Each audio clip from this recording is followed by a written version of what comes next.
Millions of people have traveled from across the world to be in the path of totality for this eclipse. And our own Craig Moeller is one of them. He is in Cape Girardeau, Missouri right now, waiting for that big moment. I see you, Craig.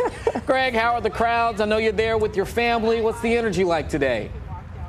That's the TV station that's... Oh my goodness, this is incredible, guys. I'm going to switch from solar to just regular shades and not look up there. The eclipse hasn't started yet. We expect it to start here in about an hour. We are in Cape Girardeau, Missouri. We're about 100 miles south of where we started this morning in West St. Louis County. This is near the center line, and you can see the traveling circus. There's all kinds of food trucks and games and things for kids. Folks setting up here, and partiers like this.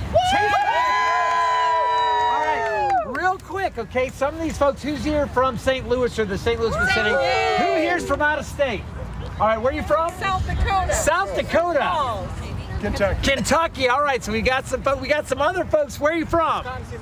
All right, Wisconsin. So again, all over the country, folks coming in and converging. This town of 40,000 going with another 20,000 or so expected visitors, and this is a great location for it. We do have a few high, thin clouds, but we expect totality to be an amazing show, and we're gonna get just over 4 minutes in total eclipse. It will be amazing. We're gonna be out here live, and we're gonna fire up that, oh, they already did fire up the hibachi. They're already on it.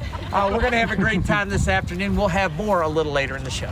Did he say hibachi? My goodness, Craig, I cannot. Thank you so much for joining us. So you see Craig there in that path of totality, but the path of the eclipse will sweep North and Central America. So let's talk a little bit more about this. Cutting through Texas, Arkansas, Missouri, Illinois, Indiana, Ohio, and then running along states that border Canada. So you see that path right there. Those are the areas that can expect to get the best view of the eclipse at different points of the day.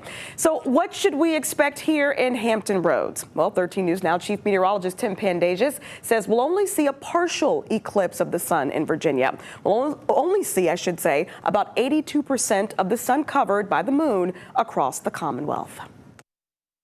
Here in Virginia, we will not experience totality, meaning 100% coverage of the sun by the moon. We will experience a partial solar eclipse. So at maximum eclipse time, which is around 3:20 in the afternoon, 82% of the sun will be obscured by the moon. And of course, it is highly, highly dependent on the sky cover, the cloud cover forecast.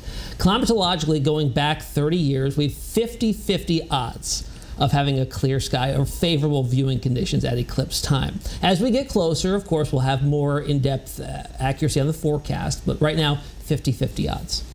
Okay, there you go. Well, in Norfolk, scientists predict the eclipse will begin at 2:04 p.m. Mark your watches, calendars, whatever, and end at 4:32 p.m. So there you go. Now, NASA says you should take time to look at the shadows cast on the ground by the crescent sun. When the moon is covering most of the sun, watch for the ambient light to change and grow dimmer. The change will become more pronounced in the last 15 minutes before totality. And even if it's cloudy and you can't see the sun, the skies will still grow darker. So again, that peak here in Hampton Roads will be around 3:20 p.m.